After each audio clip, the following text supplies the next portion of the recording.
Donc, Bismillah ar-Rahman ar-Rahim. Je vous invite à regarder ma chaîne Apprendre 4 et 5 SolidWorks AutoCAD Inventor. Aujourd'hui, c'est la première séance pour apprendre 4 et 5.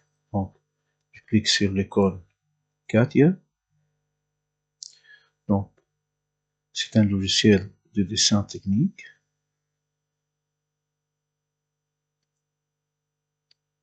Bon, il démarre de cette manière ici. Vous voyez là.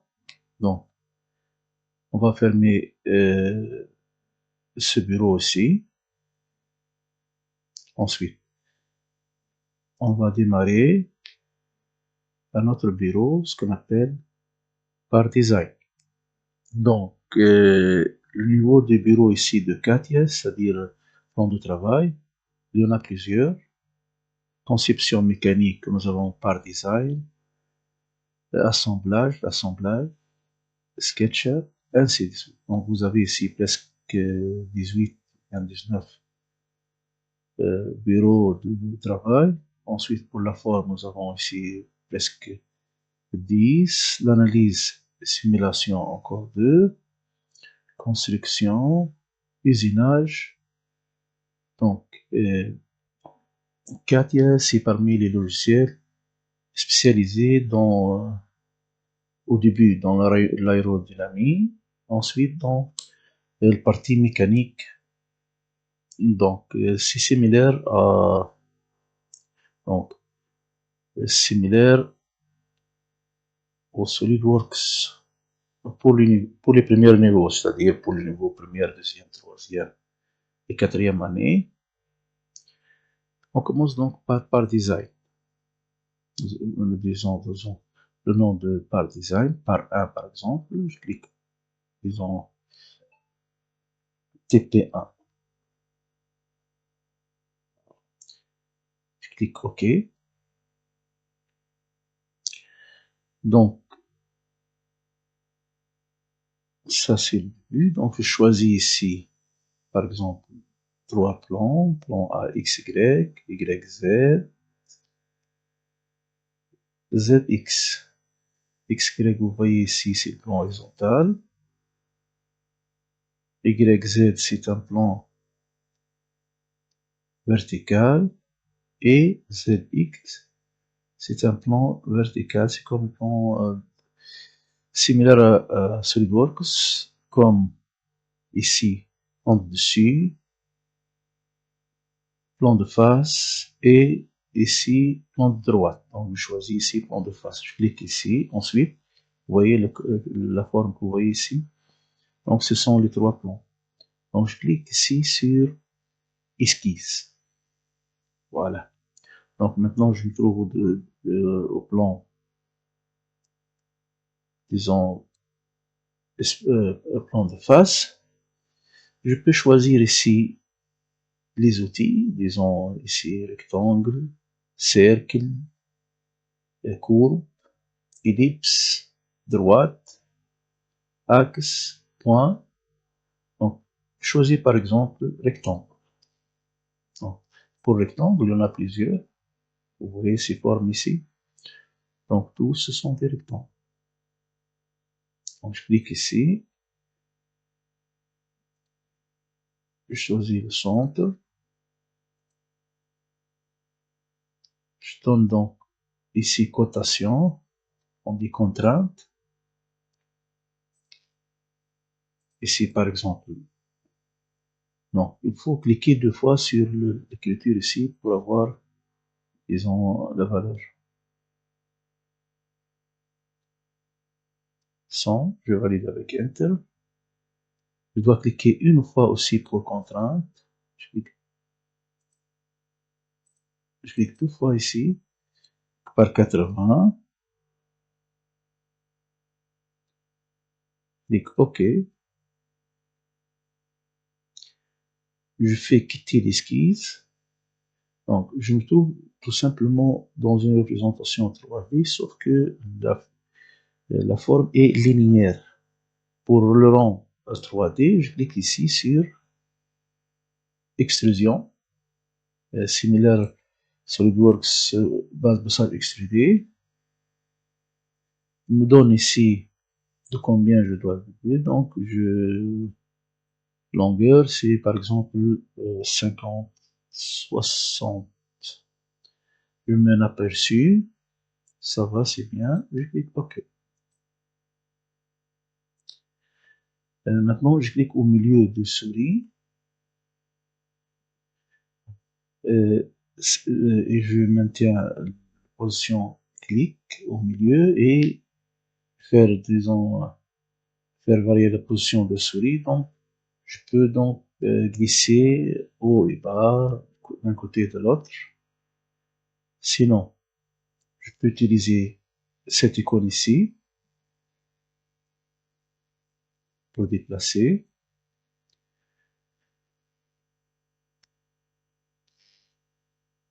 Par exemple, maintenant, je cherche à enlever une rainure au milieu ici. Donc, je clique sur cet espace ici et je clique sur esquisse. Voilà. Donc, je me trouve maintenant, vous voyez. Donc, je clique sur rectangle. Je dépasse donc la vue. Cotation. Je clique 2 fois sur cotation pour qu'elle persiste entre cette côté ici et celle-là. Je donne ici 30.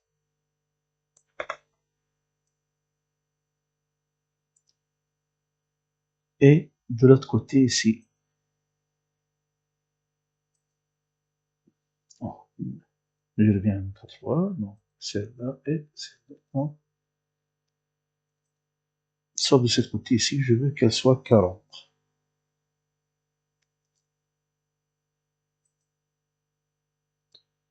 Je quitte l'esquisse.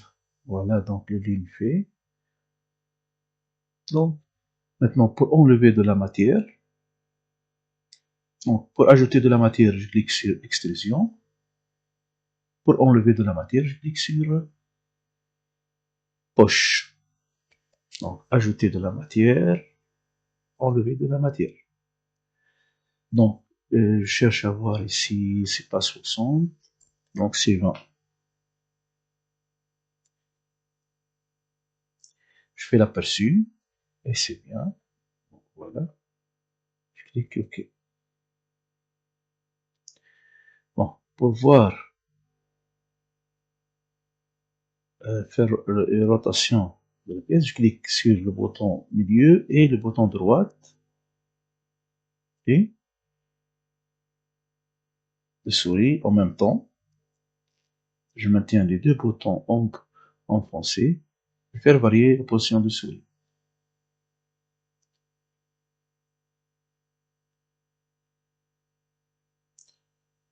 Sauf que cette variation, je peux l'avoir encore en utilisant l'icône ici. Voilà. Icône, envoyer la main ici, tourner. Voilà.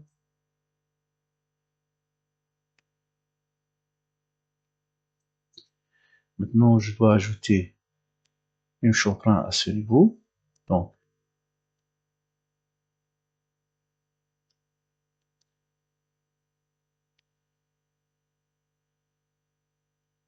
maintenant, j'arrête ici et je fais voir comment enregistrer. Donc, je clique ici, enregistrer. Par exemple, je donne tp1.001, enregistrer. Ensuite, pour créer une mise en plan, je clique nouveau, je choisis ici drawing, voilà, OK.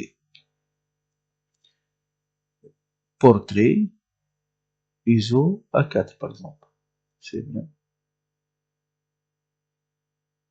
Voilà, je clique édition, fond de calque,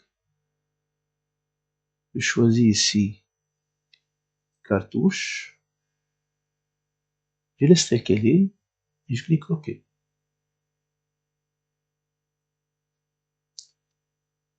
Je reviens.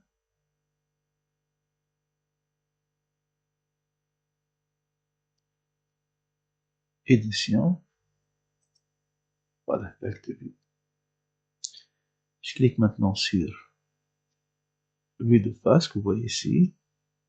Je choisis fenêtre, TP1, celle-là. Voilà.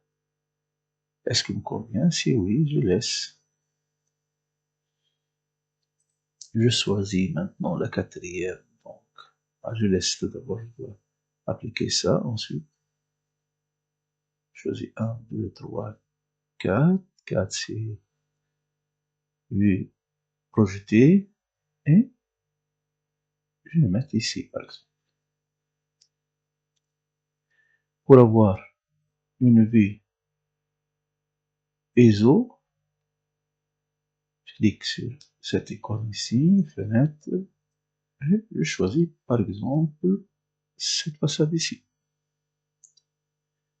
Est-ce qu'il me convient? Si oui, je le laisse. Par exemple, je vois que l'échelle ici, c'est grand, bon, je clique sur chacune, sur le côté, et les lignes ici, propriété,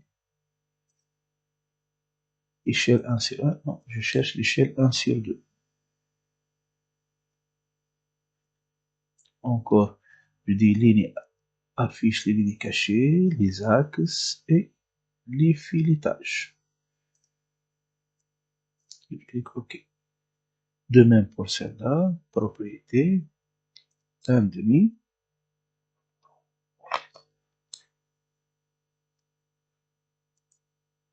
Ligne cachée, axe, filetage, axe. Voilà. Et celle-là aussi.